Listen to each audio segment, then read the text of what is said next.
तेल विकता येत नाही, तसेही मिक्सचर आम्हाला आढळलेले आहेत. That is also not allowed.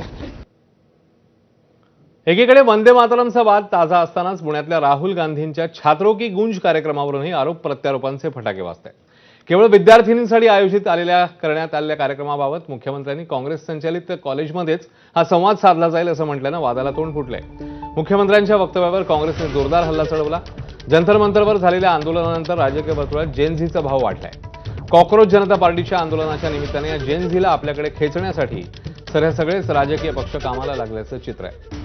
मात्र जेन-झी प्रश्नांना खरा न्याय कोण देतं नेमकं आणि नेमकं कोण राजकारण केवळ म्हणून पाहतंय हे येत्या काळात स्पष्ट होईल.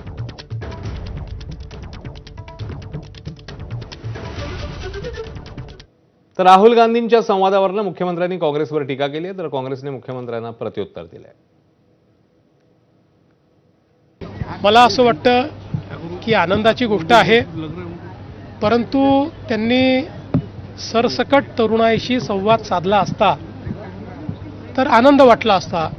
पण माझ्याकडे जी माहिती आहे त्यामध्ये काँग्रेसच्या नेत्यांच्या द्वारे संचालित जी महाविद्यालये आहेत त्यातल्याच मुलींचं रजिस्ट्रेशन करायचं आणि त्यांनाच तिथे आणायचं अशा पद्धतीचे आदेश आहेत. पण ठीक आहे, त्याही आपल्याच मुली आहेत, त्यांच्याशी संवाद साधला तरी आनंद होईल.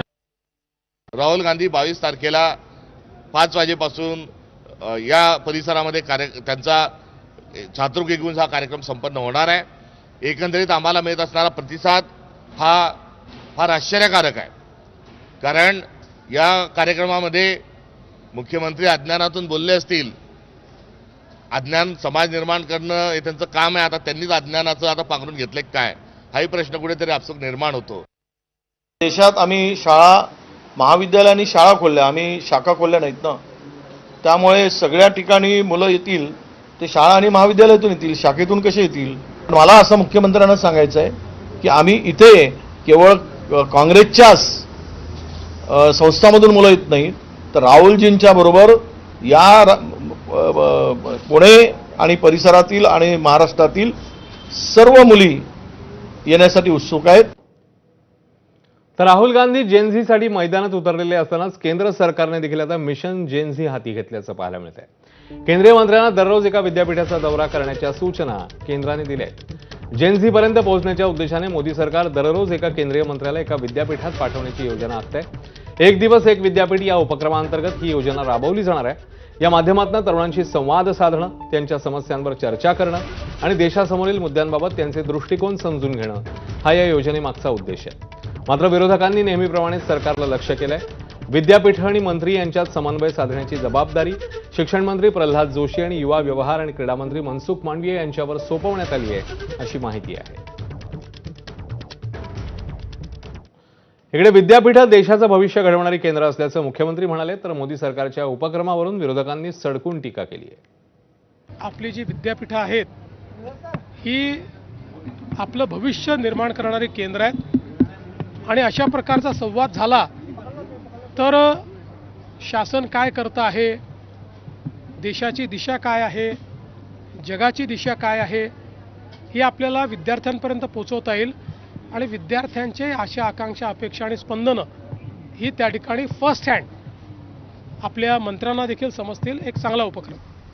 आता तुम्ही विद्यापीठात जा किंवा इंटरनॅशनल स्कूलमध्ये जा किंवा कुठे जा, जेन-झी तुमच्याबरोबर येणार नाही आहे. जेन-झीने तुमचं ढोंग ओळखलेलं आहे. म्हणजे सर्व मंत्र्यांना सांगितलं आहे त्यांनी जा बरं का, सर्व मंत्र्यांना. कठीण आहे, या प्रधानमंत्र्यांचं खरोखर कठीण आहे. अरे कामं करा ना आपापल्या खात्याचे आणि चांगलं काम करा की. आता तुम्ही मन वळवायला चाललंय काय जेन-झीचं? ठीक आहे, करू द्या. यातून त्यांचा मूर्खपणा जास्त उघड होतो आहे. भाजप जेन-झी विरोधी आहे आणि जे मंत्री भाजपचे वेगळ्या युनिव्हर्सिटीमध्ये जाणार आहेत त्यांनी शिक्षणाशी त्यांचा काय संबंध होता आत्तापर्यंत ह्याचं उत्तर द्यावं. भाजपचे जे प्रमुख मंत्री असतील किंवा नेते असतील ह्यांची मुलं मुली हे आपल्या देशातल्या युनिव्हर्सिटीजमध्ये गेलेत की परदेशात गेलेत हे देखील सांगावं. आणि मी सगळ्या ह्या विद्यार्थ्यांना सांगेन जिथे जिथे भाजपचे मंत्री येणार आहेत की भाजपचे मंत्री आणि त्यांची मुलं कुठे शिकलेत ह्याचा बाहेर मस्त एक मोठं बोर्ड लावावं आणि विचारावं त्यांना प्रश्न. तर राज्यातही उच्च शिक्षण घेणाऱ्या विद्यार्थिनींकरता नव्या योजनेची आखणीची सुरू आहे.